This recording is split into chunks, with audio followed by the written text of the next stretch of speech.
नमस्कार दर्शक बंधु पाणीपागर बड़ खबर बर्तमान सामना को आसी राज्यर विभिन्न अंचल में प्रबल वर्षा पवन वज्रपात होबार आशंका रही। गत 24 घंटा मध्य बालेश्वर में सर्वाधिक वर्षा पवन जनजीवन को अस्तव्यस्त करिछि।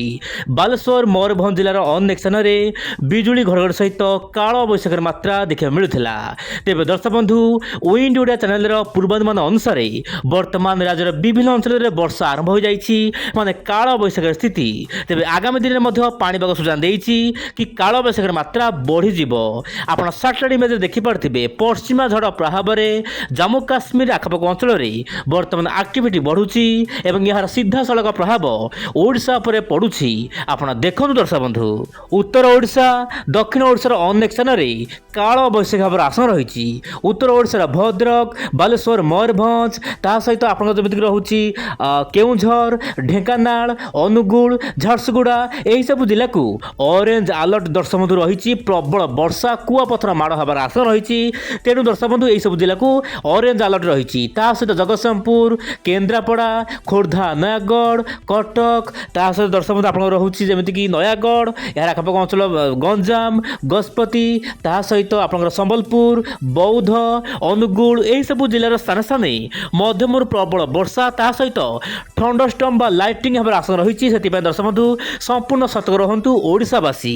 एवं दर्शक बंधु कौन पर यह वर्षा होची आपण देखंतु पश्चिम झड़ दर्शक बंधु गोटे बड़ पश्चिम झड़ पाकिस्तान पटु भारत आड़ को माड़ी आसुची जहाँ कि भारतर विभिन्न भाग आपणकर उत्तर प्रदेश मध्य प्रदेश जम्मू एंड काश्मीर श्रीनगर यार आखपाख अंचल में प्रबल अति प्रबल वर्षा काल बैशाखी समस्या देखा मिल पारे। यही समय मध्य दर्शक बंधु आपणकर उत्तर पूर्व वायु दक्षिण वायु पश्चिम वायु ता सहित आपणकर समुद्रिक वायु मिलन हम जहाँपाई कि दर्शक बंधु पश्चिम झड़ प्रभाव में राज्यर विभिन्न अंचल में काल बैशाखी एक्टिविटी बढ़ो किंतु मुझे कहना चाहिए दिन तमाम हबार वर्षा आशंका ना केवल संध्या सुधा आपंकर जमी रोचे बालेश्वर यार आखपाख अंचल में मध्यम प्रबल वर्षा है। आप देखु यही विंड पैटर्न मध्यम आप देखु समुद्र जलीय बाष्पूर्ण वायु जाऊँगी सहित पश्चिम वायु आसूची गोटे प्रकार मिलन है जहाँपाई कि पुरी बालेश्वर पर्यंत बालेश्वर संबलपुर पर्यंत यही सब जिले स्थान स्थान दिन 2टारू राति 10टा मध्य काल बैशाखी एक्टिविटी देखा मिल पारे बोली जहाँ सूचना मिलूँ वर्तमान समय दर्शक बंधु पूर्व भिडियो मानक मुझे कही 15 दिन पूर्वर कि राज्य में 19 तारीख बढ़ वर्षार स्थिति ताहा बर्तमान देखा मिलूँ। आप मोबाइल स्क्रीन देखु तेज दर्शक बंधु आप मोबाइल स्क्रीन देखिपे आपंकर जो रही खड़गपुर पश्चिमबंगर खड़गपुर में प्रबल वर्षा वज्रपात देखा मिलूँ जहाँपाई कि जनजीवन अस्तव्यस्त होती। एवं देखा दर्शक बंधु भारतर केउ राज्य को कौन रही पाणीपागर स्थिति आप देखु ओडिशा पश्चिमबंग ता सहित आप रोचे बिहार यही 3टी राज्य को ऑरेंज अलर्ट रही। यही सब राज्य मानक काल बैशाखी मात्रा देखा मिल पारे सहित उत्तर पूर्व राज्य को येलो अलर्ट रही सहित आप राजस्थान ता सहित पंजाब हरियाणा यही सब राज्यर स्थान स्थान मध्यम प्रबल वर्षा होगा सहित काल बैशाखी परिस्थिति सृष्टि हो पारे। से दर्शक बंधु यही सब जिला को अलर्ट रही। बाकी समस्त राज्य में पाग शुक्ला रही दिन तापमात्रा वृद्धि पाइबा नहीं पाणीपाग विभाग तरफ सूचना मिली।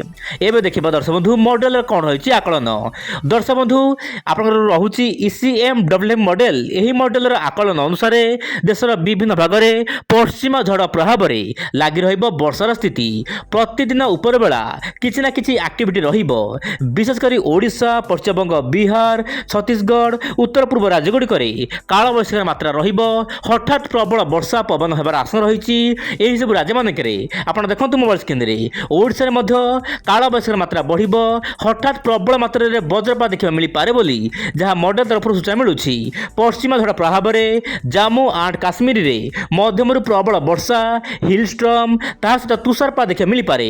सेहीपरि उत्तराखंड केतक अंचल में प्रबल वर्षा है सिक्किम पहाड़िया अंचल मानक अति प्रबल वर्षा है। दक्षिण भारत में पाग शुक्ला रु आगामी दिन मानक दक्षिण भारत में वर्षा बढ़िया पाग अनुकूल यही समय मध्य आप मोबाइल स्क्रीन देखु बंगोपसागर दक्षिण भाग में गोटे घूर्णिबल सृष्टि होकर आशंका रही जहाँपाई कि अंडमान निकोबर द्वीपपुंज में प्रबल अति प्रबल वर्षा है। तेज दर्शक बंधु फेब्रुआरी मासरे जदि एमती पाणीपाग ताले मार्च मासरे केमिति पाणीपाग रहिबो ताहाकु नेकी वर्तमान बड़ प्रश्न सामना को आसी जाइछि। किंतु दर्शक बंधु आपण निश्चय चिंता करंतु नाही ୱିଣ୍ଡୋ ଚ୍ୟାନେଲ ଆପଣ ପ୍ରତ୍ୟେକ ଦିନ ଦେଖନ୍ତୁ। ପାଣିପାଗର ସମସ୍ତ ତଥ୍ୟ ସଠିକ୍ ଭାବରେ ମୁଁ ଆପଣଙ୍କୁ ଦେବାକୁ ଚେଷ୍ଟା କରିବି। ଯାହା ପାଣିପାଗର ମଡେଲର ଆକଳନ ରହୁଛି ସେହି ଅନୁପାତରେ ମୁଁ ଆପଣଙ୍କୁ ସମସ୍ତ ତଥ୍ୟ ଦେବାକୁ ଚେଷ୍ଟା କରିବି। ଆପଣ ମଡେଲର ସୂଚନା ଦେଖନ୍ତୁ। ଆଗାମୀ ଦିନରେ ପାଣିପାଗ ବହୁ ମାତ୍ରାରେ ବଦଳିପାରେ। ତେବେ ଦର୍ଶକ ବନ୍ଧୁ, ଇଏ ଥିଲା ପାଣିପାଗର ମିଜାଜ ଆଗାମୀ ଦିନ ମାନଙ୍କରେ କେମିତି ରହିବ। ମୁଁ ପୁଣି ଆସିବି ଆସନ୍ତାକାଲି ଆଉ ଏକ ନୂଆ ଖବରକୁ ସାଥେ ଧରି। ବିଦାୟ ଦିଅନ୍ତୁ। ନମସ୍କାର, ଜୟ ଜଗନ୍ନାଥ ଦର୍ଶକ ବନ୍ଧୁ।